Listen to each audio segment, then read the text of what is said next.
It's Red Eye Radio. Gary McNamara and Eric Harley talk about everything from politics to social issues and news of the day. Whether you're up late or you're just starting your day, welcome to the show. From the Uniden America Studios, this is Red Eye Radio. Hello and welcome. He is Gary McNamara. I'm Eric Harley. As we begin a Wednesday, a very busy Wednesday already.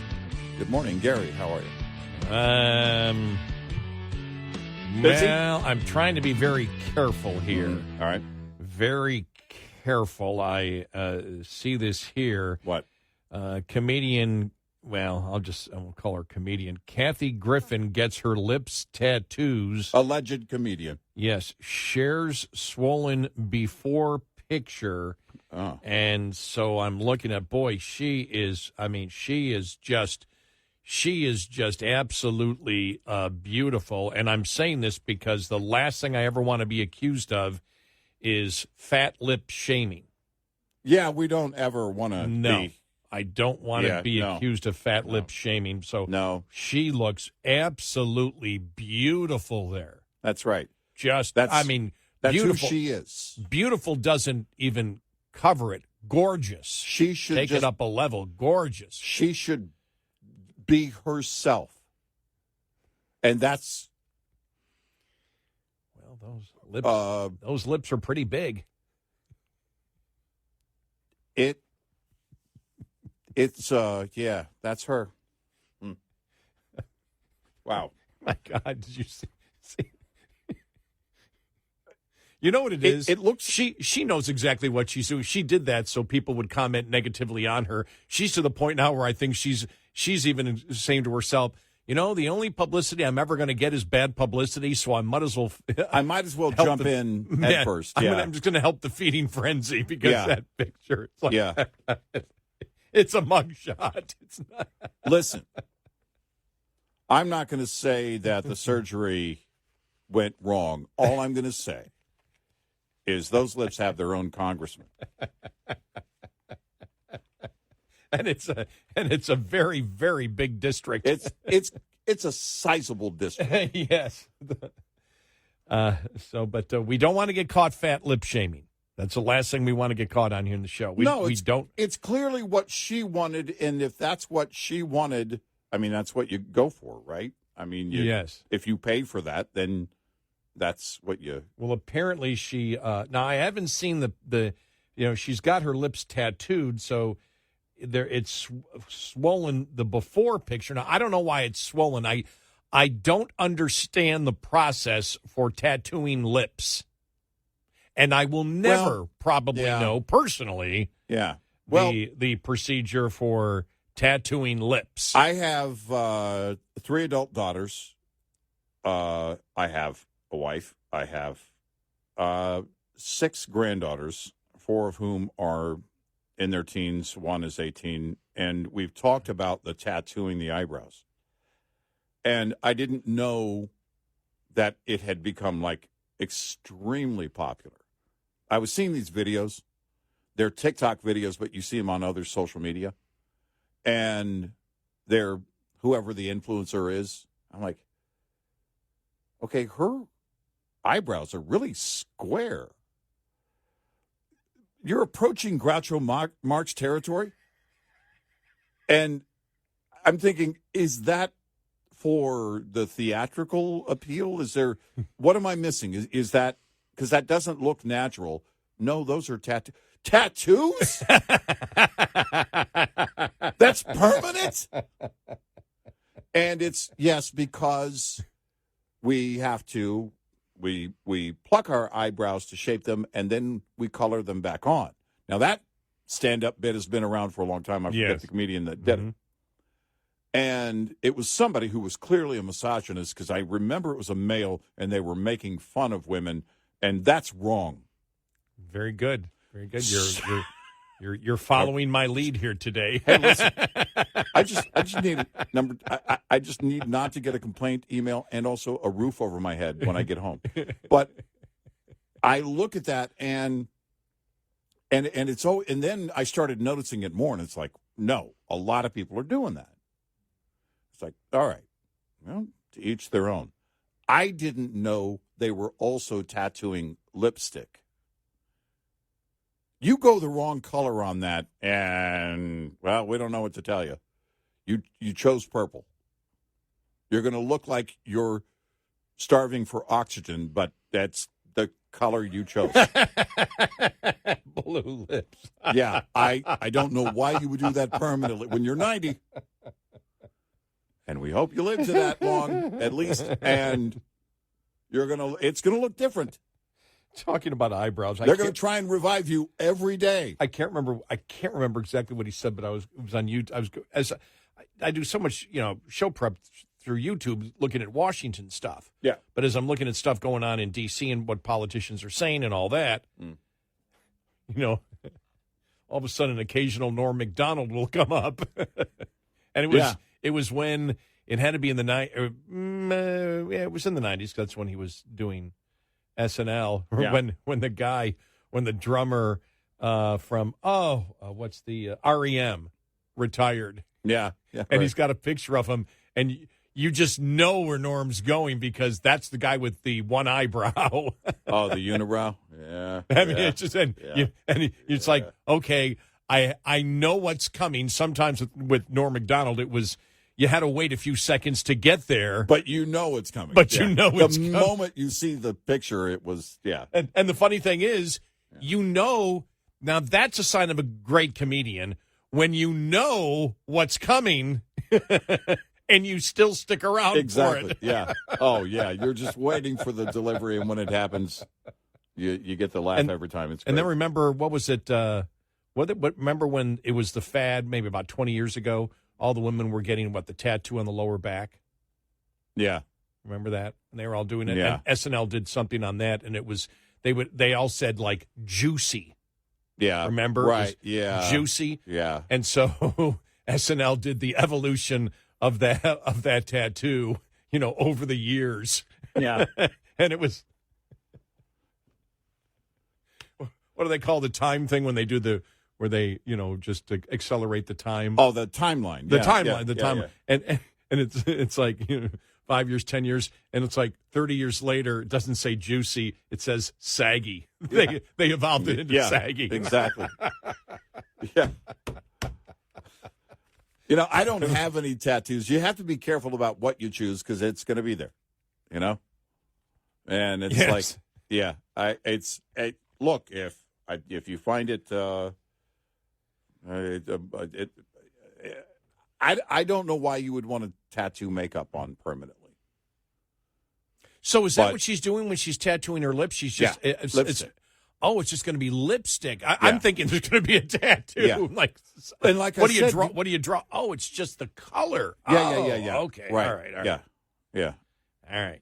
See how out of touch I am.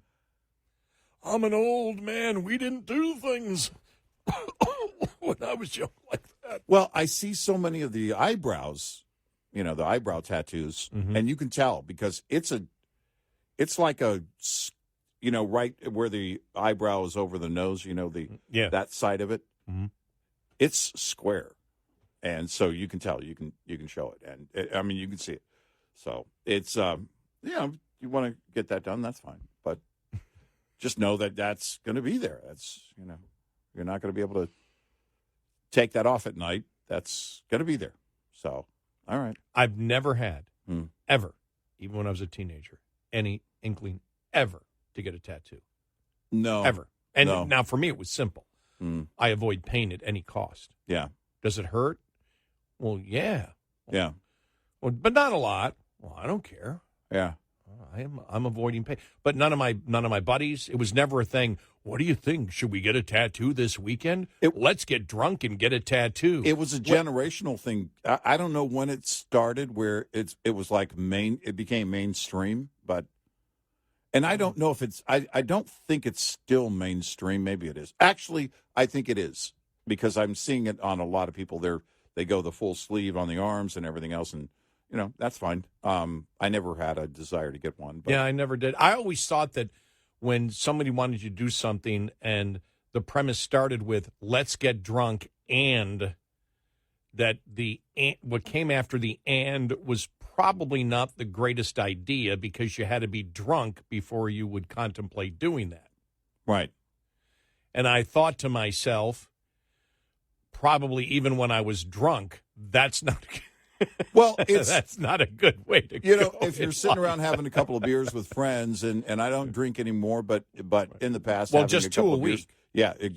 When you were having just back then two. I'm having two a decade at this point, but you know, in the past, sitting around with old friends, and after a beer, you know, someone says, "Hey, you know what we should do tonight?"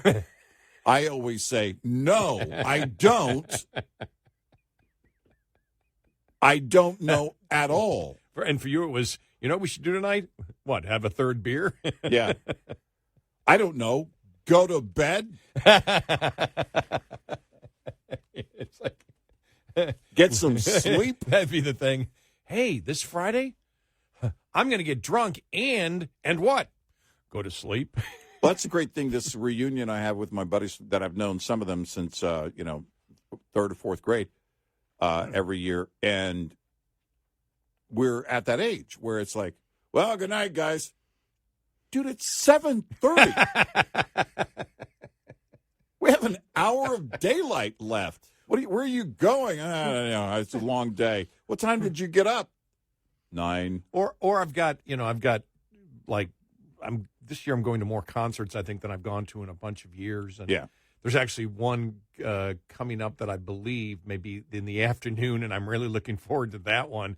But it's a matinee show. but well, Trans-Siberian is. I always go to the matinee show for Trans-Siberian. And so it's like, well, I really like the matinee show because afterwards you can go out and you're home by 7:30. Yeah. But it's even the shows, and I'm like, why are they doing it? When I went to see Pablo Cruz a couple of weeks ago, they had an opening act, which was still a really interesting opening act because it was a guy who sang Brandy. Right. But it was still like, it's not going to be done till 11:15. I can't handle the 11:15. When I was 21, the bands didn't start till 11:15. As I can attest to that. If there were two bands, the first band would start at 9. But if the band you were there to see didn't start until 11. Right. Yeah. And you would just think that, you would just think that the closer that you get to death, the older that you get, that you'd want to be awake more. Well, and all the, it's the opposite. All the bands are really old. Like the guys in Iron Maiden, right. They should do only matinees. I mean, come on. It's like, that's not even, you should only be doing matinees if you're at that age. Who was it that I was reading about recently? And, they're in their 70s. I mean, you look at Elton John, they're all coming, a lot of them are ending their touring thing. And that has to do, by the way, with a couple of things. The economy, it's really expensive to tour right now. And you have to be someone like that, an Elton John. I don't think that's why he quit doing it. But, their age. The Rolling Stones had said they're on their last 40-year tour. That's it. They're done. In 40 years, they're going to call it. We saw them in 91, my wife and I. It was I remember one of the final tours in 78 or 77. Yeah, we saw them. It wasn't, no, that wasn't 91. We got married in 91. It was 89, I think. 89, Steel Wheels tour. And I said to her, I have these tickets. Radio station gave me tickets. My boss is going. He'll drive us with his wife. And so we can all hang out together. And it would be great. Would you like to go? Because, they're probably going to be done in a couple of years. That was 89 or 90. I forget when it was. Almost. They're on their last leg. Almost 35 years ago. 35 years ago. Pearl Jam hadn't even started yet. Nirvana wasn't born. Nirvana wasn't even born. Taylor Swift? Are you kidding me? No way. She wasn't born. Sorry, I don't get it. Yeah, the Taylor Swift thing? I don't get it. My youngest daughter don't get it. Was a fan when she was younger. Yeah. But yeah, I I don't know, man. I mean, I don't argue music because it's stupid. People like what they like. I will tell you who is still stellar today, and I saw her years ago because I took my daughter to see. She was the opening act for NSYNC, and I was taking my daughter to see NSYNC years ago, Pink, and her concerts now are better than when I saw her. Well, she surrounds herself. What is the movie that the documentary both of us watched on guitars? The Hired Hands or Hired Guns. Hired Guns. Hired Guns. Hired Yeah, Guns, I mean, she was on Hired Guns with the guitarist that one of the guitarists she brings, who's just unbelievably. So she surrounds herself with the best musicians, which again, that's what you should do. I mean, same thing with Alice Cooper. Yeah, all of his musicians were in the Hired Gun things. Her voice live. I saw a video. It was only about a 45-second clip of a recent show. It's unreal. And she was doing acrobatics over the crowd, by the way, while she was singing. I'm like, yeah, I know where politics are before you write me. I know that. Talent all day. It's crazy. 866-90 Red Eye. This preventative maintenance tip is brought to you by Hot Shot Secret, the country's #1 fastest growing oil and additive company. If you've been driving a diesel any length of time, you know diesel fuel quality can be an issue. There are U.S. standards that diesel fuel is supposed to meet, like cetane number, lubricity, aka wear protection, deposit control. But oftentimes the fuel at the pump falls short. Let's highlight diesel fuel's lubricity. Diesel fuel in the United States must have enough lubricity so the fuel does not produce a wear scar greater than 520 microns. Without the proper lubrication, you run the risk of fuel pump and injector failures. This is why a premium additive is needed to keep lubricity levels in spec, to keep the fuel system protected and avoid costly repairs and downtime. Add Hot Shot Secret Everyday Diesel Treatment, a 6-in-1 fuel booster at every fill-up to keep your fuel's lubricity within specification of U.S. standards, and the Engine Manufacturers Association's recommendation for lubricity to keep your fuel system protected. Learn more about the science behind diesel fuel and Hot Shot Secret's Everyday Diesel Treatment at hotshotsecret.com. This report is brought to you by Shell Rotella. Shell Rotella, with advanced synthetic technology, is designed to help keep your rig running with more mileage and less maintenance. Get in touch with Red Eye Radio, toll free at 866-90 Red Eye.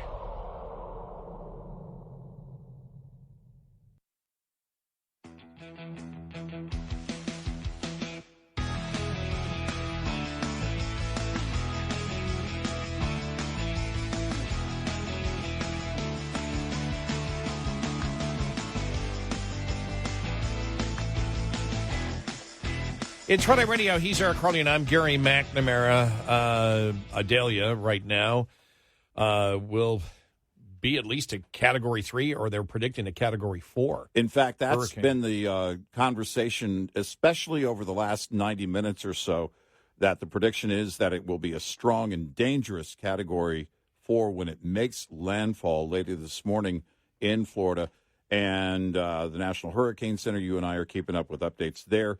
Coming up in just a few minutes, meteorologist George Rizzuto from the National Weather Service Forecast Office for Miami and South Florida is going to join us live. That's coming up after the break and give us the latest details on Idalia, but a very, very strong storm. And you saw during the evening hours some of the photos and footage coming out of that area and the storm surge already, the flooding that's already happening. We've talked about this a number of times. It was, back in 2005 when you first started on the show, Gary, and one of the first big stories we covered was Katrina and making its second landfall in Louisiana and how strong that storm was. When you talk about a Category 4 making landfall, this will be a hurricane that they are talking about for a very, very long time. If there's any good thing about it, is right now it's targeted, at least where it initially hits, on a pretty uninhabited area. Right. It's not as populated. Right. But it's still, as when we talked to Greg yesterday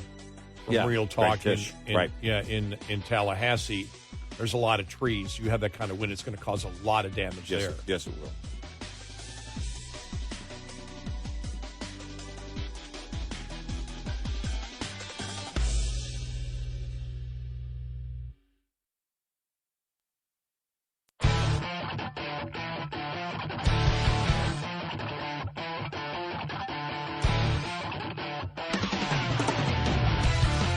Call and join the conversation. 1-866-90-RED-I. Red Eye Radio. And I'm Gary McNamara along with Eric Harley. Good morning.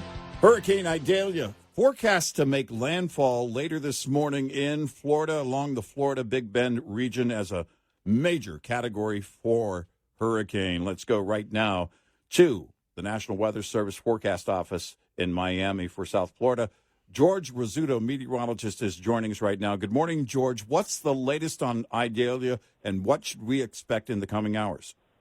Good morning. So Idalia is sitting in the eastern Gulf of Mexico at the moment, moving northward pretty rapidly. And as it does so, it is intensifying pretty quickly. So it's still a Category 2 storm with maximum sustained winds of 110 miles per hour. That's just on the cusp of becoming a Category 3. There is actually aircraft in the storm at the moment, so we're going to see if we have any winds that are above a Category 2 to upgrade that storm. But this storm is forecast to continue to push northward towards the Big Bend of Florida through the overnight hours, and is forecast to make landfall somewhere along that Big Bend area around the sunrise hours this morning. All right. So, what is it? The fact that it's it's taking a little bit longer, maybe, to make that landfall. That water, that warm water of the Gulf, is powering this storm, and that's why we have a forecast for it to be a Category 4. Is that what's happening here? It's a couple factors. There's some light wind shear at the moment over the storm, so it's able to stack up pretty nicely, and the waters are very warm. So it's using all that heat energy from the surface of the ocean and the light wind shear to be able to organize very effectively. George, I see that the looking at the cone here, the latest cone of Idalia, that it has moved more to a little bit to the west, and the track seems to be going more over not just the coast of Georgia and South Carolina, but the eye of what will still be a hurricane predicted on Wednesday will be at the South Carolina-Georgia border, which means there's going to be quite a bit of damage in those areas, right? There could be. It is still forecast to be a hurricane that far inland. We're going to still have to see how much land interaction it has to see what kind of system it is once it makes landfall, because they do tend to weaken pretty quickly after they make landfall. But yes, it is still likely to be a hurricane at that point. Is there any concern, because I was reading on this and a little bit earlier, and then looking at the cone and the way that it's expected to almost come around and head back southeast again, I guess southwest of Bermuda. Any concern that it might come around again and hit the United States again? There are some model guidance that do suggest the storm is going to kind of loop around a little bit, maybe come back towards the eastern coast of Florida. But as it does so, it is going to weaken pretty rapidly. So you're not going to see a major hurricane looping around, coming and smacking the east coast of Florida. All right. It is going to weaken pretty significantly. But out that far out, it is pretty uncertain with track and intensity. So we're just going to have to keep watching the latest trends with that. Could you explain why does that happen if it comes back over the ocean again, the Atlantic again, which is still pretty warm? Why would it weaken, especially if it's heading south again?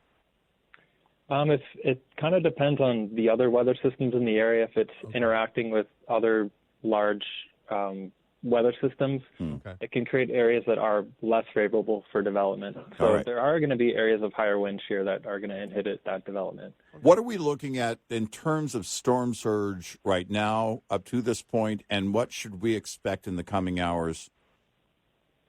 So the maximum forecasted storm surge right now is 12 to 16 feet along the Big Bend of Florida. And we could see totals of 7 to 11 feet between Yankeetown and Alconte River. So really between Tallahassee and that Yankeetown area is going to see the maximum surge with this storm. Right. And we do know that in those areas, obviously, every region has its flood-prone areas, but storm surge is the most dangerous part, quite often, most often, of hurricanes. That's where it becomes very dangerous, is in this storm surge. Is that correct? Yes, the storm surge is by far the deadliest aspect of the hurricane. It can really sweep away houses, people very quickly. And we do have the risk of, because this has happened, and there's always this risk of storms like this spawning tornadoes, where is that risk level? And obviously those tornadoes are spawned very quickly. There's very little warning. You only have a few minutes warning. It's not like a hurricane that we can watch. Having grown up in Tornado Alley, I certainly am aware of that. But we can watch a hurricane for days and get a forecast. And sometimes in the Midwest, you can see these supercells. But with hurricane-spawned tornadoes, it happens very quickly. What are we expecting? Where's the risk on something like that? The greatest tornado risk with the storm, or with any storm really, if you divide it up into quadrants, you're going to be seeing the greatest tornado risk in the northeast side of the storm. So wherever this makes landfall, somewhere along the Big Bend on that northeast side of it, you're going to see the greatest risk for tornadoes as this makes landfall. All right. Wow. We want everybody to have their and hopefully you've already prepared. But if you're in the path of this storm and weren't able to get out for any reason, that you've got your radios on, that you've got communication, you got your batteries charged and everything, because in the coming hours, Idalia will be making landfall, and the effects of Idalia already being felt right now. And we appreciate meteorologist George Rizzuto. Thanks, George. Thank you, George Rizzuto. We appreciate you being on, and we'll let you get back to work there. Thank you. Thank you, guys. Have a good night. Thank you. George is at the National Weather Service forecast office there in Miami. Yes, the Red Eye National Weather Service. Mm-hmm. Yes, He's exactly. Up. He's exactly. Up too. Yeah. That's right. You got that's a 24-hour job too, isn't it? I mean, they don't shut down at 8 o'clock. I have friends, on most nights. Yeah, you know, when you think of meteorologists, you might think everybody thinks in terms of TV, radio, the media, whatever, which is great. But the people also that at the National Weather Service, and it's interesting to watch a lot of them here in the Midwest, especially centered around Norman, Oklahoma, and many of them as they're going to school, as they're getting their training and experience over the years, they are storm spotters. And it is fascinating. I follow a number of them, and you and I have over the years, in fact, when, you know, things just really, there was just a repeated supercell activity in the Oklahoma area. And then, you look at everything where, my gosh, that region just seemed to be every year, and it still is, because it's really the heart of Tornado Alley, but it just seemed to be a hot spot in that Oklahoma City area. I mean, we've had it. It's happened in Texas. I mean, we have those outbreaks, and they're they're legendary in the history of meteorology. Yeah, Joplin, the tornado there, but not just that tornado, but the tornadoes. But when you have like 20 tornadoes in one day from a specific area, that's with that supercell activity, it is it's frightening to watch, actually. But I'm grateful that we have people like George Rizzuto and other meteorologists out there looking out for people, and the technology that they have that is part of the system now that gives us plenty of warning on something like a hurricane. And again, when you're talking about a Category 4 hurricane, this is one that will absolutely be in the history books, as all major hurricanes are. They'll be looking to study it. They'll be looking to take more information in hopes of building or making improvements in the system for greater warnings and preparation in the future. When I look at in Tallahassee right now and where it's going in the way that the hurricane going counterclockwise, actually winds coming in, really from the northeast. Yeah. And if you're talking about winds that are anywhere near 100 miles an hour, when we were talking to Greg yesterday, there from Real Talk in Tallahassee, great affiliate of ours, but he said they have so much forest land that's why they're so afraid. Trees are going to be flying all over the place. My gosh. And he was talking about the fact, you get 50, 60, 70 miles an hour, and that's enough. Well, if you've got winds, and maybe those winds coming from the backside will be slower, but they're still going to be, if it hits and it's a Cat 4, there's going to be 100-mile-an-hour winds. It's a ton coming from that direction. It's a ton of destruction. And, Greg also brought up the idea of the blue moon, which means higher tides. And so naturally, and then you add the storm surge, I don't know what numbers have been put to that, but of course, as Greg pointed out, you're talking about up to 16 feet right now being predicted on storm surge. That's massive. Those numbers, it's mind-boggling, and we're already seeing the flooded areas in the evening before the sun went down in that area. That there were images and videos coming out of that area of the storm surge. So for anyone, if for whatever reason you could not get out of the way, hopefully you are prepared to weather this storm because, again, a Category 4 is going to create a lot of destruction. You're going to see power outages. You're going to see a number of issues that we have seen over and over and over again, and that's what you hopefully have planned for and prepared for. And like I said, the one good thing, it seems, that where it's going to hit is very sparsely populated because if this was, you think about it, if this was hitting a Panama City, or even coming around and hitting a Tampa or north of Tampa, all the suburbs north of Tampa and all the development that's right there on the Gulf. Right. Yeah. And not that there aren't some developments there, but you don't have millions of people like you would if it was hitting some other area there. Did you see the video? It was going viral on social media. Maybe it's a couple of years old. I never saw it before, but it was Jim Cantori. He'd walk into a supermarket. All of a sudden, look, everybody oh my goes, God. They go, like, all of a sudden this guy's sitting there with his basket, starts taking everything and throwing it into the basket. And then wherever he goes, people are panicking. It's like, oh my God, there's Jim Cantori Weather Channel.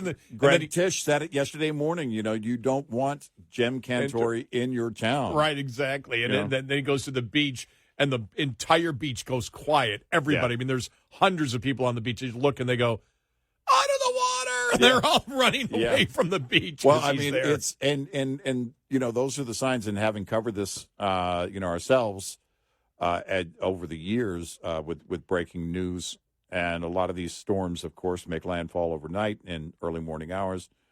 And you look at again what those risks are. And we've had friends that are dispatched and go out and cover this for a long, long time. But it's this again. A very dangerous storm. Greg brought it up yesterday morning in our final hour. Greg Tisch of Real Talk 93.3 there in Tallahassee brought up, some people are even discussing a possible Category 4 level before it hits land. And with that latest update at 11 p.m. Central from the National Hurricane Center, that's it. It's expected to be a Category 4. I saw a meteorologist on during the day yesterday making the point that, when you talk between and we were just talking with George at the National Weather Center about, okay, it's right now a strong 2, maybe it will go above a 3 soon. And when you talk about the difference between, 5 miles per hour or something, that may not be a lot, but when you talk about the overall level of what a Category 4 is, over 130 miles an hour, that is mind-boggling, and that is extremely dangerous. We're going to be covering this throughout the morning hours. 866-90 Red Eye. We'll be right back with more Red Eye Radio with Eric Harley and Gary McNamara.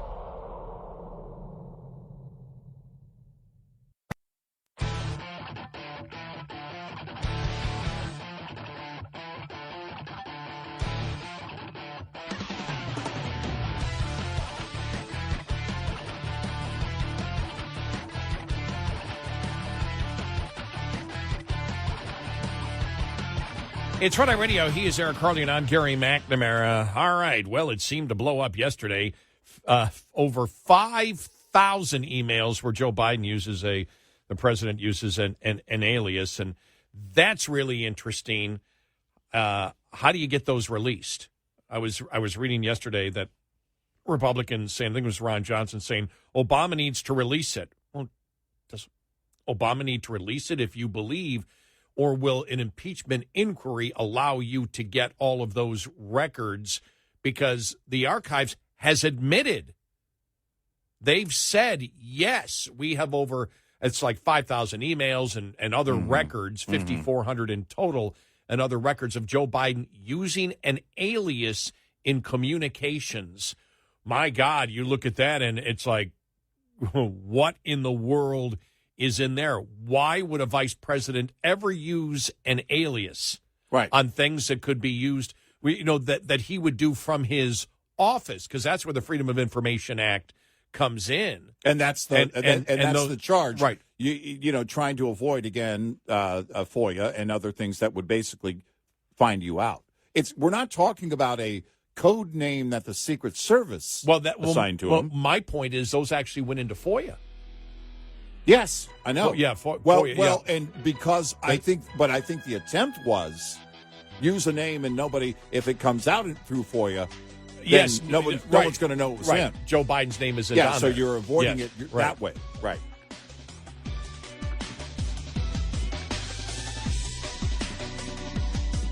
Top of the Hour News is brought to you by House Products. Visit houseproducts.com. This is Red Eye Radio on Westwood One.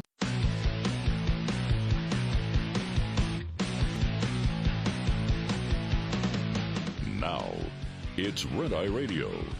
Gary McNamara and Eric Harley talk about everything from politics to social issues and news of the day. Whether you're up late or you're just starting your day, welcome to the show. From the Uniden America Studios, this is Red Eye Radio.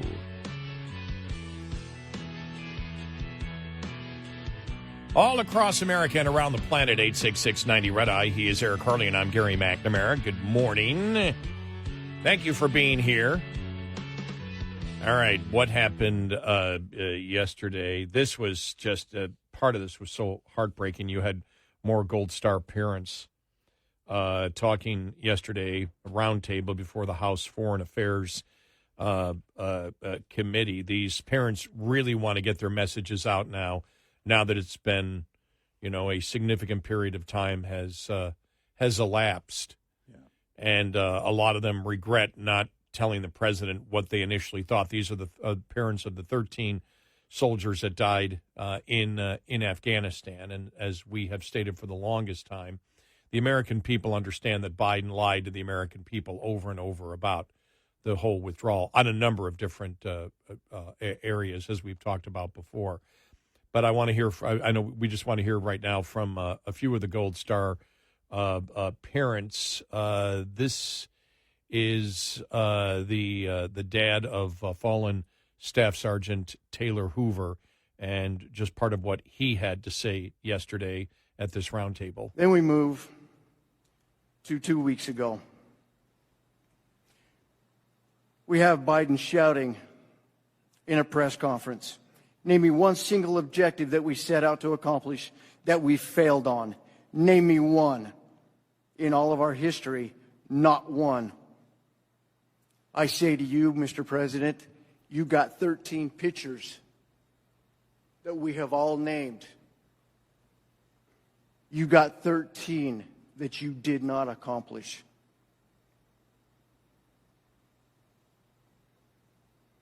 I know he can't name one of them without a card sitting in front of him or a teleprompter sitting in front of him. I say to him, resign. I've said it before and I'll say it again. Secretary Blinken, Secretary Lloyd, General Milley, you need to resign. Again, that's the father of fallen Staff Sergeant Taylor Hoover. Also, you had Mark Schmitz, the father of Marine Lance Corporal Jared Schmitz, who was one of the 13 U.S. service members killed in that bomb blast on October 26th, 2021. Here's part of the statement that he made yesterday. Not a single person has been held accountable. Our so-called leader can't seem to even utter their names in public, not even once. Mr. Biden has run his entire political campaign for 50 years as the family man. Well, I've got news for you, sir.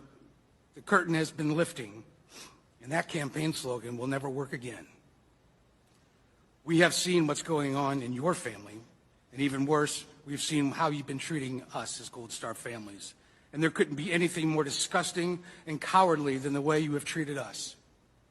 You are a disgrace to this nation, You have no business having ultimate command over our military, and I regret not saying that to your face when I had the opportunity in Dover. I felt it more important to bite my tongue, but I also had more important things on my mind at that time, like receiving my son's lifeless body stateside. While I stood there on the tarmac, So that was, again, that was from Mike Schmitz. Mm. You know, you look at it, I saw a moment when Biden was in Hawaii where he looked at his watch. And it wasn't one of the moments that went viral, the one moment where he appeared to fall asleep. But it was in that setting. It was a couple of minutes from that moment where he looked like he fell asleep. He looked at his watch. He does it a lot. And the images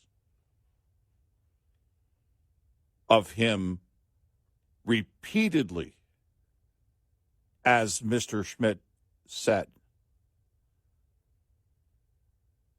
looking at his watch.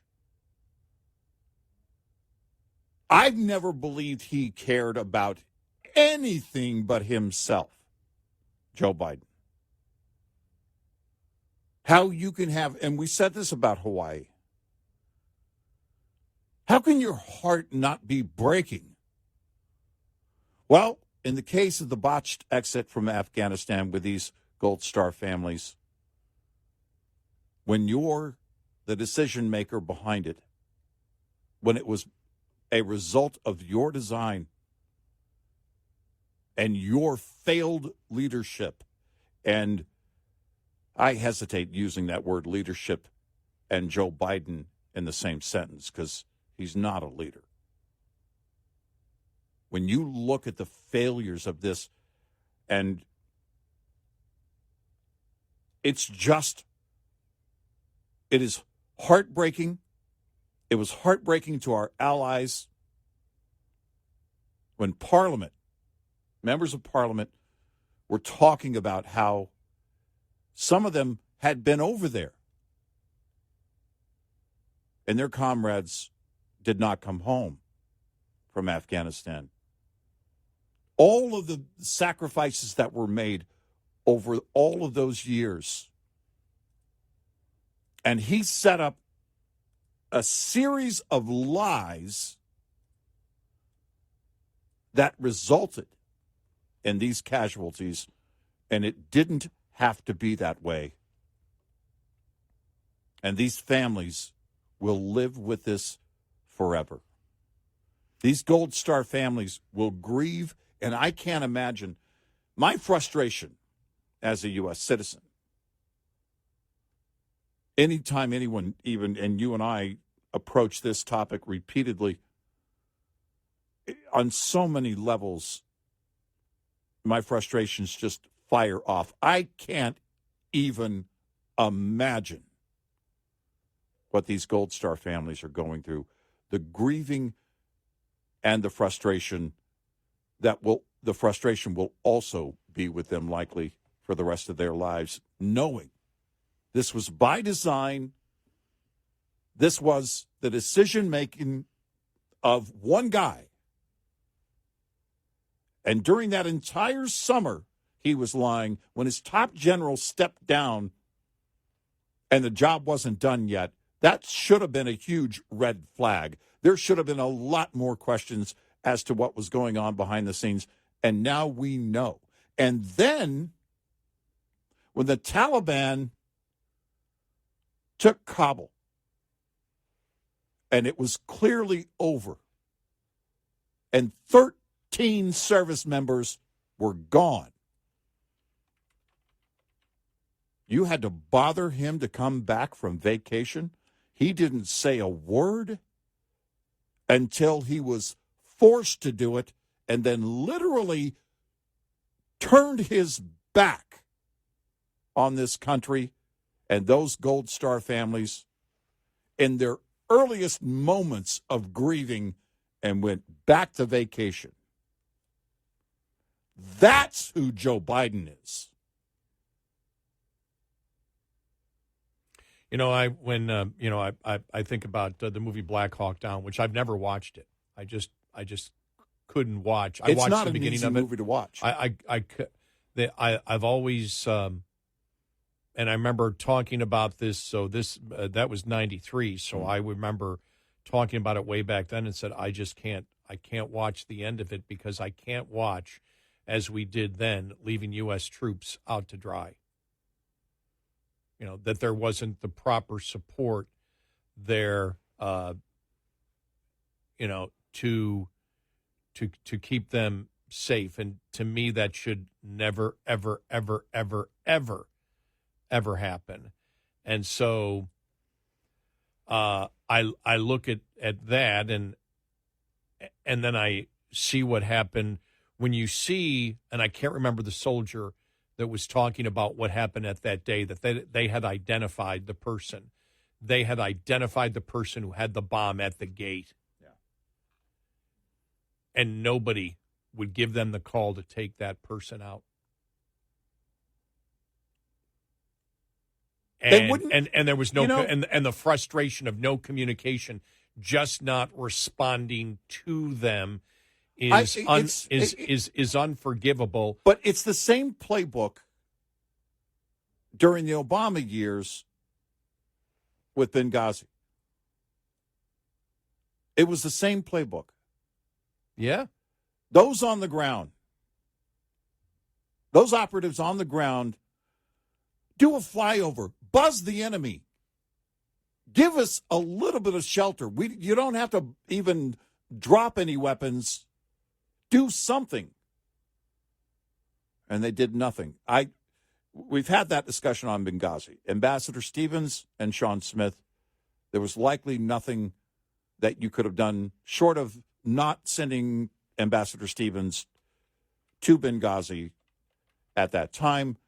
But in terms of the enemy coming to that compound, you probably weren't going to prevent their deaths. But the others were preventable. And those are the things that we look at and say, all right, why is all this done? Well, if you expand it out, Ambassador Stevens was there really to try and do the local handshake in Benghazi before then Secretary of State Hillary Clinton was to arrive weeks later. That was going to be the plan. She was going to go and see and tell the world, see, we don't need boots on the ground to achieve peace. But this the whole Benghazi, as we know, was and changing the narrative of it and lying about what happened to Sean Smith's mother, and then accusing her. This is the playbook. Of course Biden was going to do it this way. I can't imagine what it's like to have that weight on your shoulders as the commander-in-chief when you have to send people into danger. I can't imagine that. But as a nation, as a society, there are two choices. You show up with an effort to win, giving everybody in that equation what they need for victory, or you don't go. And with Afghanistan, that summer was set up, and we saw it. Biden was trying to get then president of Afghanistan to help him tell the lie that there was no danger, everything was fine. With Americans, civilian Americans living in Afghanistan, there's no threat that the Taliban will take over. The Taliban's not going to take over. Don't worry, the Taliban's not going to take over. And then after the botched exit, the sit-down interview that he was, again, forced to do, Biden says, well, yeah, the Taliban was always going to take over. Yeah. He wanted to create this situation. He lied about it over and over and over and over, not to preserve covert operations and to help preserve lives. He did the opposite. His lies put people in danger and ultimately cost lives. It is absolutely the most frustrating thing you can look. And as an American citizen, many of us feel so helpless in looking at that. When you hear from these Gold Star families, I can't imagine. I can't imagine that kind of pain.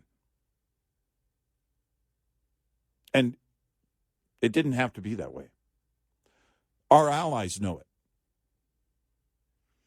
You know, I look back here and this just going back in 93, looking at Mogadishu and in Somalia, the former Secretary of Defense Les Aspin, who, as they write here from Newsweek, managed to infuriate nearly everyone when he turned down the ground commander's request for additional armor, and 18 GIs died because there were no tanks to rescue them.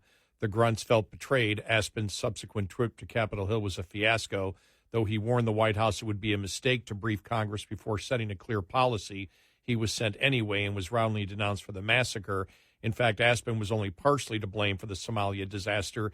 He alone among Clinton's senior advisors had warned that American forces were getting overcommitted. Even if he had approved the armor, it probably would have arrived too late. The real fault lay with the pig-headedness of UN political advisors in Somalia. There should never be an American troop, ever, that you cannot rescue or get out of trouble with other American troops. End of story. We're the best at it. And there were many stories that Les Aspin, even to the day that he died, felt terrible guilt over it and realized how bad it was. And I don't care whether it would have helped. You send it. Well, it might not have helped. Right. I don't care. You don't leave, U.S. I was reading an article just yesterday talking about, why is the confidence in the U.S. military gone down?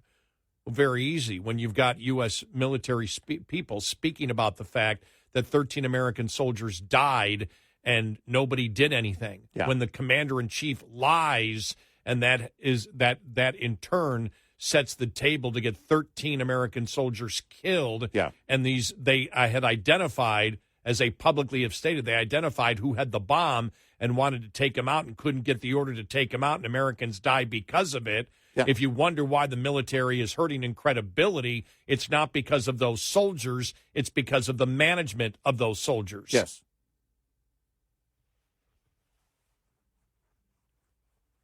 And so when you see this here, I mean, it's heartbreaking to hear, these Gold Star parents talk. Yes, how you can't be how you can't be moved by it, and he's not. We all grieve with him, all except Joe Biden. 866-90 Red Eye. Leased owner-operators should be aware of 4 common revenue myths, lest you fall into the trap of mistaking revenue for profit. Myth 1, concentrate on increasing revenue because costs will take care of themselves. This is not true, as costs are fundamental to the profit equation and the area where owners exert the most control to improve. Myth 2, more revenue per mile is the answer to all problems. Though carrier pay packages differ in structure, revenue per mile really doesn't change much from company to company, but there can be a big difference in miles, overall gross revenue, reimbursements, and fees. Myth 3, all you have to do to be successful is run a lot of miles. In reality, revenue is only half of the profit equation. Costs are the other half. It's possible to generate a lot of revenue, yet spend $1.10 to make every dollar. Myth 4, you can tell how well you're doing by the size of your settlement check. The settlement check is only a part of the success picture. Miles driven, loads hauled, conditions, mechanical problems, time off, and especially costs all have to be considered. Owner-Operator Business 101 is provided by Shell Rotella with advanced synthetic technology. For more information, go to overdriveonline.com to the Overdrive's Partners in Business section of the website for more detail on Business 101 and many other topics. Coming up, more with Gary McNamara and Eric Harley. It's Red Eye Radio.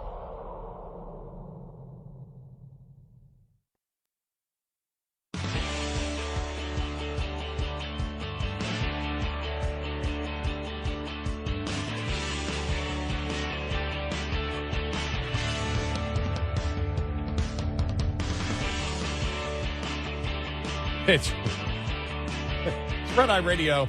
He's Eric Harley, and I'm Gary McNamara. All right, let's quit the profanity when we're not on the air. Yeah, you guys. I started laughing. How dare you? Coming up, some Karine Jean-Pierre for you. I might as well make it entertaining. Okay. Why can't the Democrats just tell you what they believe? Huh? Why can't they do it?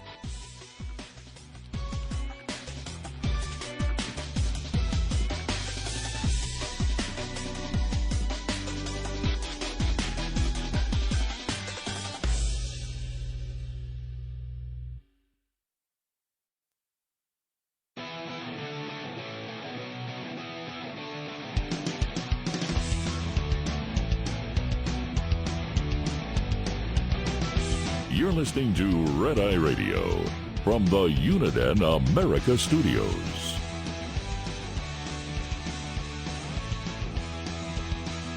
It's Red Eye Radio. He's Eric Harley, and I'm Gary McNamara. Download our Red Eye Radio app today. Listen when and where you want if you can listen overnight.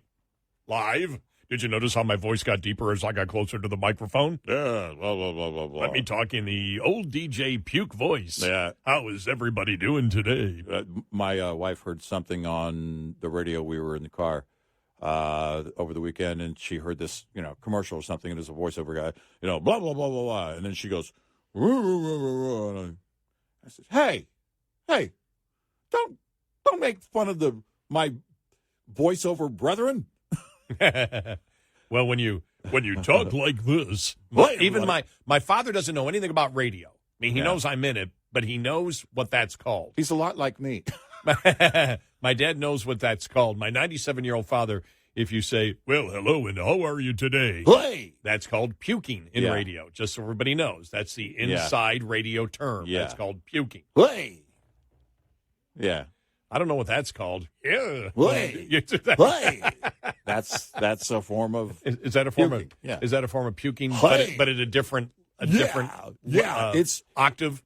Yeah, well, you're a higher puker octave. Yeah, because you're going, and people do that. It's because what you're doing is they're clearly, moving their diaphragm in a way that also is. Oh, okay. That's why that's called that. Yeah. Oh, okay. Yeah. So. Yeah, right. Let me do it again. Let me just test that out. Yeah.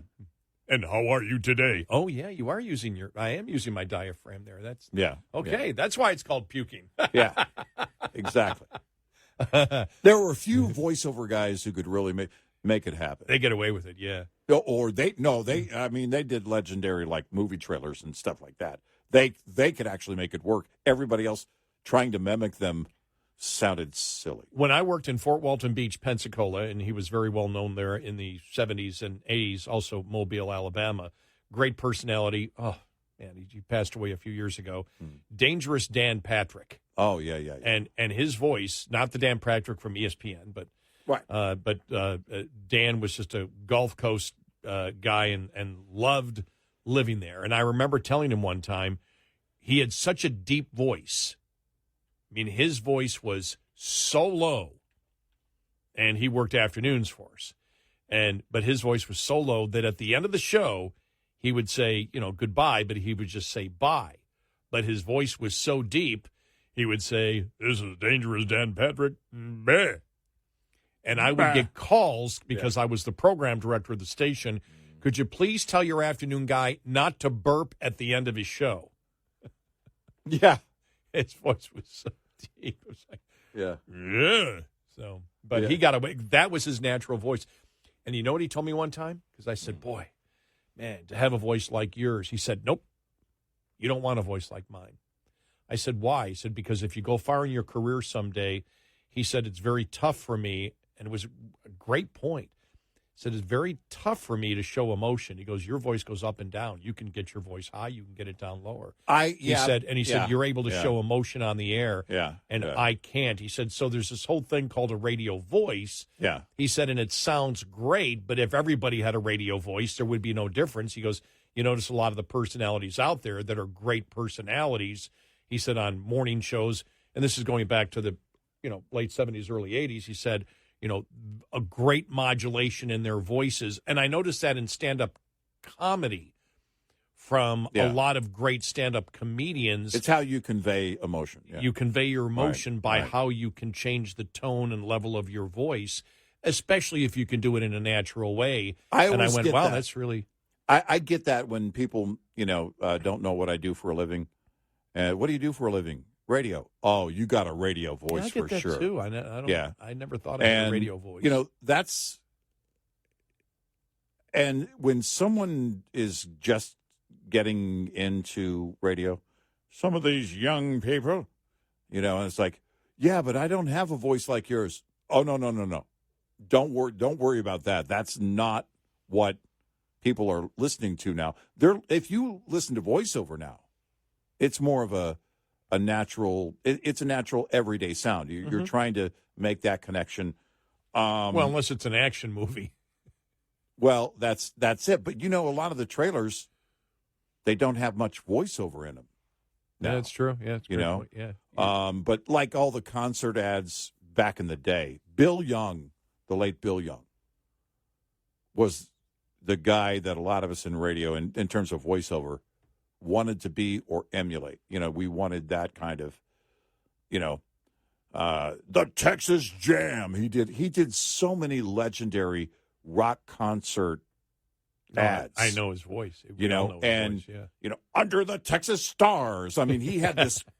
It's like, oh my gosh, I want that, and that's it. And but I always tell young people, no, just use your natural voice. The one guy, in fact, an executive radio guy said to me, because I worked at an alternative rock station before I came here, and in production, and he said to me, yeah, but, I need to know, here at this station, we're not that format, so real people don't talk that way. And that stuck with me.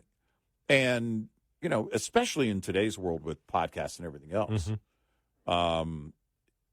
it's not the radio voice that they're looking for. It's a human, and if you're doing voiceover, there are a few places, television still, tonight on A&E, on the first 48, they're doing all these things, and that kind of, you're setting the tone. It's like music.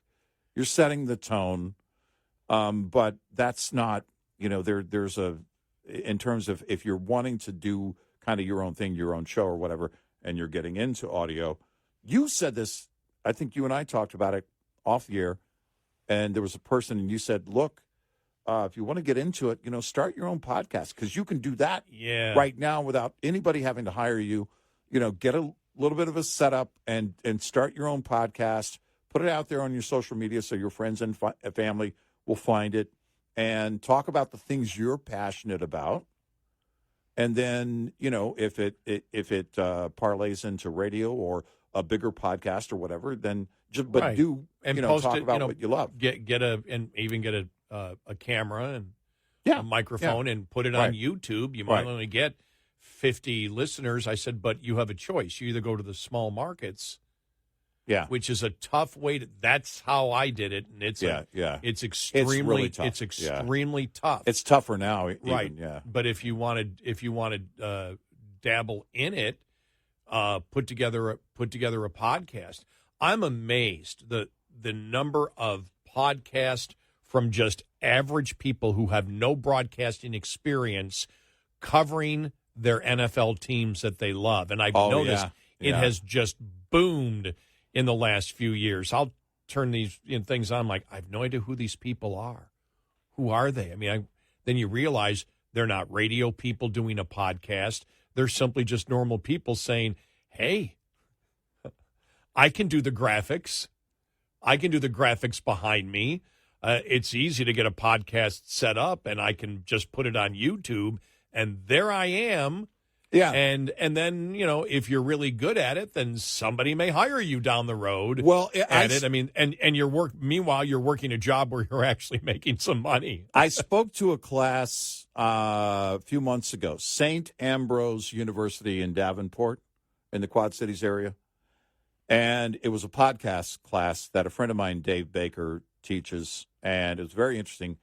And so we went around the room. I did this virtually. We did it over Zoom, and we went around the room, and Dave said, Eric, I want I talked about what I do and the whole thing and my thoughts on where basically audio entertainment is today and video entertainment and podcasting, and went around the room, and because part of what they have to do is start their own podcast, Mm-hmm. And there were a handful of them that were doing the sports. There were probably, 3 or 4 that were doing sports-related podcasts. And you could kind of tell at first they didn't want to talk about it. I was like, well, and then I was like, no, that sounds really interesting. You and I have talked about the thing about content creators on YouTube, on social media in general, that are doing things, and these are everyday people. A lot of celebrities are kind of, you got a built-in following, if you're a celebrity already. Mm-hmm. Yeah. But I love the people who aren't celebrities showing off what they do, what they're passionate about, or what they have experience in. And those are the things that I think people are drawn to. You may not have Joe Rogan's audience, but do it because you love it and be passionate about it and promote it the way you can with, any following you have on social media, and people will find you. Well, the thing is, though, I think that right now, and I notice a lot of the young people are doing the sports thing. Yeah, because most people, you get it and I get it. Yeah. How can you go on the air and say those things? I'd be afraid to do that because I'll just get. I'll get canceled if I did a podcast and talk politics. Right. Somebody would see it and I'd lose my job. Right. Because of my opinions. I'm like, well, that's a solid point. And which is why I believe a lot of people sports is safe. Yeah, sure. The Cowboys suck. Mm-hmm. No, they don't. Mm-hmm. And then you go back and forth. Right. But it's not, it's you don't get canceled. You don't get canceled over that. Right. Except if you want a personal meeting with Jerry Jones. Yeah. What, you said we suck? Well, sorry, you don't get that. Yeah. But and so sports is actually the safe outlet for people to begin. But it's also very tough on the issues. I know that when I became, and I was, everyone knows, I've talked about it before, I was forced to become a talk show host. I didn't want to do it. Mm-hmm. And the owner of the station said, no, you're going to do the show. And I didn't want to. And there is a certain terrorizing feeling when you have to give your opinion on things that people passionately care about, and you really haven't done your homework on it. Yeah. And so you're trying to find a way to somehow skate. And those are the growing pains, though, that you have in talk radio. But people are so willing to cancel today and out you as and especially if you're not, if you're not experienced at doing it and you make a mistake, they'll destroy your life. And that's the problem with people doing politics on podcasts unless they're well known for doing it. Yeah, exactly. Yeah. Is that you will get, you may lose your job if you do it, but I guess you can lose your job anywhere, but at least conservative talk radio has such a base. There is such a huge base of radio stations that it has become mainstream. And that's interesting because it's the same kind of debate, whether you're doing your own YouTube podcast or on the radio and doing a podcast off the radio too. Well, they're well established and everything else. Mm-hmm. You're still doing the same thing, but it's easier to cancel that one person or get them fired from their off podcast job. The podcast isn't really making them any money. They're doing it just to experiment. Yeah. Sports is safe. Politics is not. Right. Yeah. No, that's it. And it's interesting what kind of content is out there. You mentioned, set up a podcast and set up cameras in there. By the way, you and I have been asking management for a long time, hey, you guys want to set up cameras in our studio? And no, don't put those guys on camera. You know what it's like, though? The people, you and I have talked about this a lot. The people that are on camera, that they've made their name because they're a personality on TV, and when they do radio alone and you hear their voice alone, after hearing their voice and looking at their looking at their body and their body language and the voice that comes out of it, then they just do radio or podcasting alone, and you're like, ooh, they're not really at all as powerful whatsoever. You know, I thought about that when I first heard that was Bill O'Reilly. Oh yeah. When Bill O'Reilly, when you saw his voice with his personality, extremely powerful, when it was his voice alone on the radio, was not at all as powerful. I heard Brian. To me. I heard Brian Kilmeade on the radio the other day, and I didn't know what it was. I had just flipped the channel, and I'd heard him, and I didn't realize it was him for a minute, and I was like, no, he sounds good. You know, he sounds good on the radio. You know, so you watch him on Fox News, but he sounds good on the radio. He's doing a good job. 866-90-RED-EYE. Lines open for your calls. 866-90-RED-EYE on Red Eye Radio.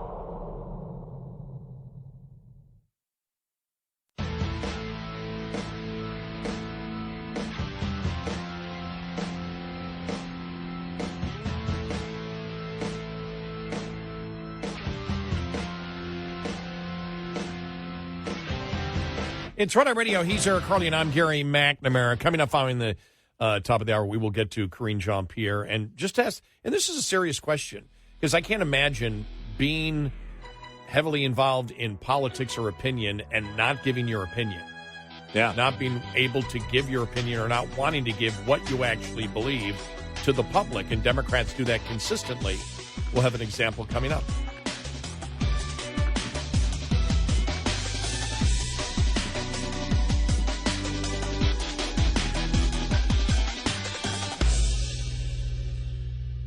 This is Red Eye Radio on Westwood One.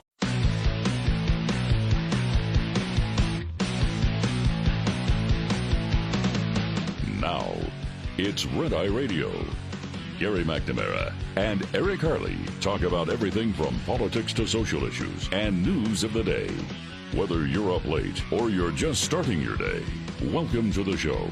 From the Uniden America Studios, this is Red Eye Radio. All across the USA, we are Red Eye Radio. He is Eric Harley, and I'm Gary McNamara. Good morning. Download our Red Eye Radio app today. Listen when and where you want, if you can't listen live overnight. Yeah, I just wonder, if you're in a political party and your whole thing is promoting what you believe, why won't you tell people what you believe? Right. I'm always fascinated by that. We're going through that with the Democrats right now with abortion. Yeah. I believe 99% of Democrats voted for a bill that would, a national bill that would legalize abortion up to birth. Right. Yet they all claim they're against it. Right. And this really came out with this really, the blank hit the fan really last week during the debate, the Republican debate, when Nikki Haley brought that up. You need to start asking them, okay, fine. You know, and we've talked about this really since the Dodd's decision. Yeah. And, you know, and so that's just a little bit over a year old. And I remember being on vacation last Labor Day week. We always take Labor Day week off. And that was my first discussion with women and it's just a bunch of people that I know, and I met them, and some people I know from other people, and I know them casually, whatever. And as soon as someone said he's a conservative talk show host, they were mumbling around, you know, it's like, oh, that's Gary, you know, that kind of thing. You've been there before, right? Yeah, it's like, yeah, exactly. And then someone says, hey, so you're a talk show host? So this horrible decision by the Supreme Court, you know, it's a woman's body. The Supreme Court needs to stay out of a women's body. And I was, okay, then. So you believe in abortion up to birth? Well, no. Well, till when? Well, the second trimester. Well, then it's not about your body. What are you talking about? Well, isn't the baby still in your body from the second trimester to the third trimester? Well, yeah, but I believe it's a human at that point. Well, so do they, just at different levels. You have some who believe that it's a heartbeat. You have some that believe that it believes at conception. So it's not about your whole argument that it's about a woman's body doesn't hold any water. By what you just told me. You don't even buy into your argument. And I got this look like, whoa, this guy's really an idiot. I don't like him at all. Yeah, right. But the people around were shaking their heads like, he got you on that one. So we understand the point that Democrats must believe in abortion till birth. Otherwise, they can't use their main argument. It's my body. Yeah. But the fact is, they all claim, at least over the last week, that none of them believe in abortion till birth.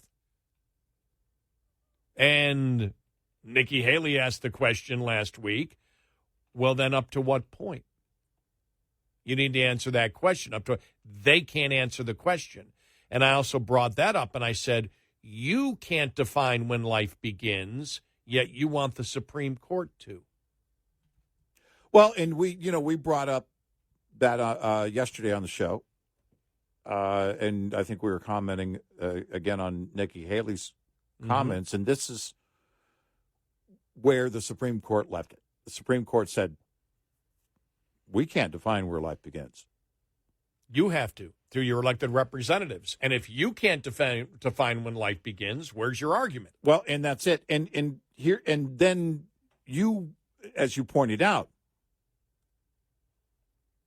all but a couple of Democrats voted all the way till birth. That was their position. So don't, I don't care who it was. It was, I know that Jen Psaki was trying to make the point on MSNBC. Oh, this is a myth. The Republicans are putting well, no, if that's the way those Democrats voted. They voted that way, yeah. And so here's the question. Because AOC came out after Dodd came down, and then it was, all right, the Supreme Court, blah, blah, blah, blah, blah, blah, blah, blah, blah, raking them over the coals, and then saying, we need to take this up in Congress. Well, that's interesting because that's exactly what the Supreme Court said. And she didn't realize she was making the same point that the Supreme Court was making. They don't even know what the argument is, but for such an important issue, they're not willing to actually tell you what they believe based on how they voted. Right. And they created the bill. It wasn't like Republicans created a bill, so they had to go along with it. Right. They created the bill, and the vast majority vote for abortion till birth. Right. Nikki Haley brought up the point, this is where their weakness is, and they know it. That's why they're screaming that we don't believe in abortion till birth, even though they all do. Mm-hmm. Mm-hmm. Well, another one is the whole radical transgender movement.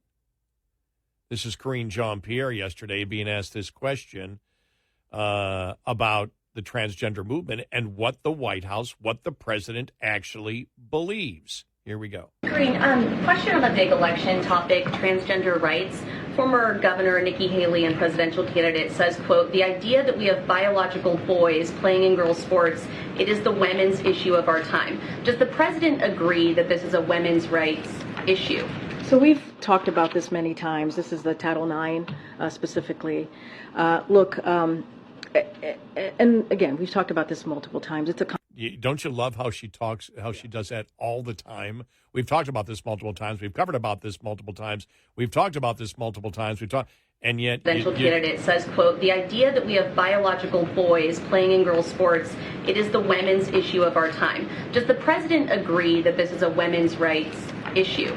So we've talked about this many times. This is the Title IX specifically. Look, and again, we've talked about this multiple times. It's a complicated issue, and there are a wide range of views on this. The Department of Education proposed a rule, as you know, that gives schools the flexibility to establish their own athletics policies. And so while establishing guardrails, right, to prevent discrimination against transgender kids. And that is something that is incredibly important that the president wants to make sure that we also do that as well. So I'm just not going to get ahead of that. As I said, there's a proposed rule Title IX that the Department of Education has laid out. Why can't she just say what the White House believes? Right. Women shouldn't be playing sports. Men should be playing women's sports. Women. That Title IX is irrelevant now. Right. Remember, as we started out the show, I believe it was yesterday, the Taliban said that women shouldn't be sightseeing. Mm-hmm. The Democratic Party says women shouldn't be playing sports. Right. I mean, they believe that men should play women's sports. Right. Why can't they say it? Right. We all know that's what they believe.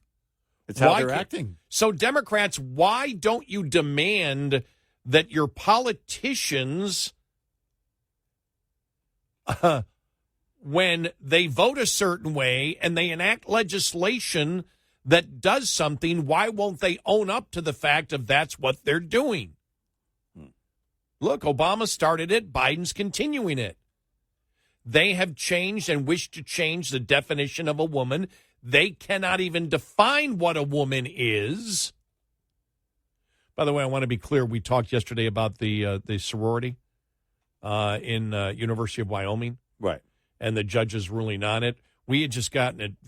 I thought about it yesterday. We had just gotten it and we're reading it and trying to figure out what the judge was saying. Doing further analysis on it yesterday, the judge was saying that there were 2 points. The number one, he wasn't going to define a woman, basically saying that the sorority hadn't defined what a woman is, so they can do whatever they wish to do, and that was the criticism that I saw in it. Well, we know what a woman is. Mm-hmm. There is, and I guess what the judge was saying there is, well, they say they don't know what a woman is, so they can allow anybody in. If that's their rule, that's their rule. It's a private organization, but I'm not going to define. And they voted on it as an organization, right? But I'm not going to define a woman. You're not going to define something that is a known quantity. Mm-hmm. Really, this blows science out the window. Democrats really can never use that again. We're the party of science. Yeah. No, you're not. No, you're not. Not even close. But why can't they say no? If biological men wish to play sports against biological women and take over sports and win the awards, that's what we believe. And we believe that it's right to threaten women who don't go along with us. Why can't Democrats tell you exactly what they believe with the radical transgender movement? Their behavior based on the legislation and the changing of Title IX make it absolutely clear what they're doing. Why can't they admit it proudly to the public? And so you have that issue. Promoting it? You have abortion. They won't tell you where they actually stand based on the behavior, their behavior of how they vote. They won't do it. It's really amazing. It's almost, I'm trying to think of an analogy. It's trying to think of, I'm Gary, do you believe in talk radio? Well, there are a lot of variables there. Well, it's what I do for a living, so of course I like it. My behavior indicates that I like it. But it's a complicated issue. And listen, we've discussed this many times. That was so weak. We've discussed this many times, but we've never given you an answer. Yeah. We've been over this so many times that we haven't given you an answer on it. Well, the gaslighting, you're not paying attention. We've discussed this already, which translates into, in reality, I really don't want to be talking about this. Exactly. We'll let all the schools and the local communities decide how they're going to, no. What is the official position? She mentioned guardrails. What do you mean guardrails? What kind of guardrails are we talking about? Right. Because we know, and this goes back to the Obama administration, there was a joint edict between with the Department of Justice and Department of Education. Well, why is the DOJ on that? Because if you violate this edict, we see it as violating the rights of the student. The DOJ is coming after you. Now, all these years later, as we said, look, this is not going to go away. They're only going to intensify this. And, of course, now we've seen the weaponization of the DOJ. So let's ask the question now. All right, what is it about? Well, we're going to come after you. We're going to weaponize, and we're going to come after you for our agenda. So Title IX is out the window. It's over. If the left has their way, women will not, and don't right now, have the protection of Title IX. No, they don't. Yeah, it's a great point. And so this is it's clear. Why they won't proudly promote it? I don't know. I mean, that's what they believe. It needs to be gone, out the window. Title IX is wrong. If a man says he's a woman, that's good enough for us, and he gets to play on the women's team. And we'll celebrate him for setting records. I got to find, that popped something in my head that I read the other day. Somebody on the left was saying, can't believe women get upset about this. Look, there are things that are unfair in sports. Deal with it. Yeah. I'm like, wow. Wow. Full-on misogyny, right? Come on, ladies. The promotion of misogyny there, it's like, well, listen. Well, then forget about equal pay. Deal with it. Things are unfair. There are three words that come to mind when I think of women. Barefoot, pregnant, kitchen. Right. Just be blunt. Come on. Be blunt. I mean, why not go full on? Right. Wow. Just tell us what you really believe. Exactly. The misogyny. Deal with it, really, ladies. You think about it, the misogyny and the radical transgender movement, we were probably one of the first because we've been talking about this for the longest time. But the misogyny, the hatred towards women, biological women, is so palatable and so reprehensible. And it is mainstream now. It's not a fringe thought. It's mainstream of the Democratic Party, where every single Democrat except Joe Manchin voted for men to be able to play sports against women and for child mutilation. Right. Think about this. Except for Joe Manchin, every Democrat. What a disgusting group of people they are. Not based on any physical characteristics, but their perverted mindsets and their misogynist mindset. Reprehensible. 866-90-RED-EYE. Get in touch with Red Eye Radio, toll free at 866-90-RED-EYE.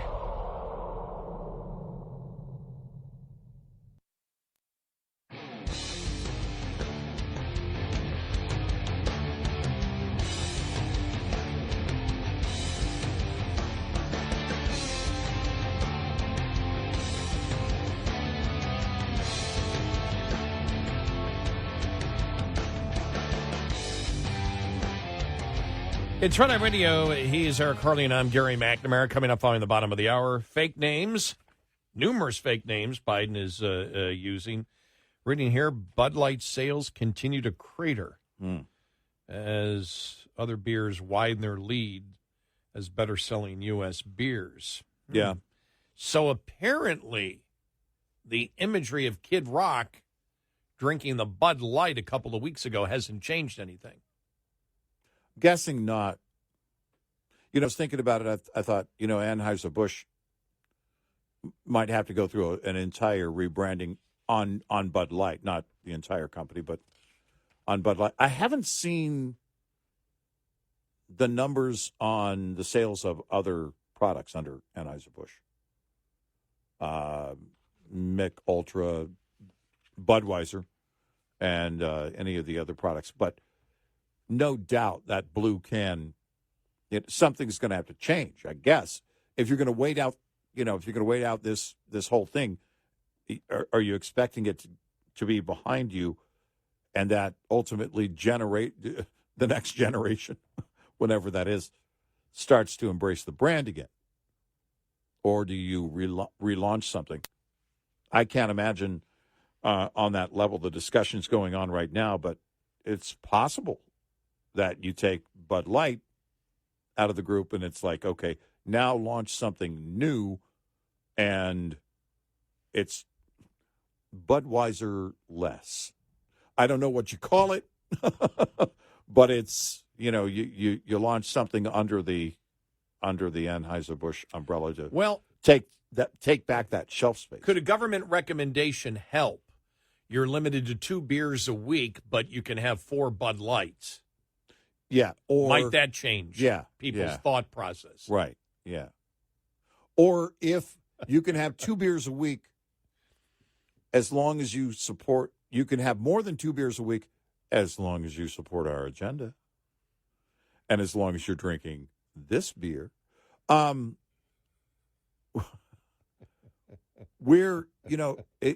It's crazy how it just goes. You and I go back to the Dixie Chicks. Mm-hmm. And here's what it was. They were on stage, I think, in England.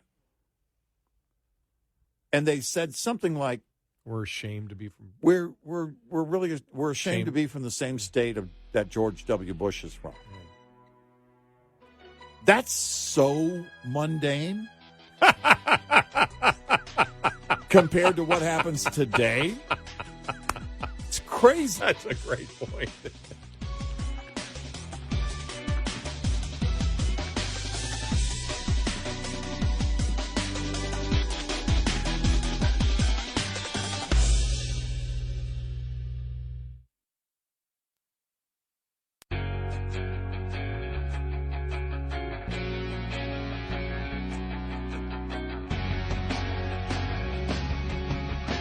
So good, you want to listen again with our podcast, available on our app and at RedEyeRadioShow.com. And he is Eric Harley, and I'm Gary McNamara. Download our Red Eye Radio app today. Listen when and where you want, if you can't listen live overnight. And thank you.